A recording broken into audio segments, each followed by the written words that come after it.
Hey guys, I really wouldn't call this a review. This is just a quick look over of ordered up a $40 crank for my bike. It's the older style, and it's probably the cheapest one I could find on Amazon. That was aluminum. So just to let you have a quick look at it. You get the two-piece crank, cheap end caps, and a refund card. The crank is super light, and they've dished out the, like they could have left this full. They dished it out, so it's made it even lighter doing that. The I don't know if that's paint or what, but it's pretty good.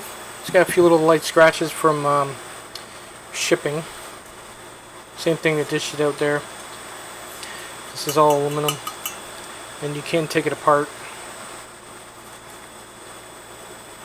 Nice though, for $40. Like I said, there's not much of a review I can do on it. I can put it on the bike and show what it looks like, but that's about it. It's going to make a big difference. The ones I got now are steel, so I'll leave a link in the description if you're looking for a cheap crank. Later.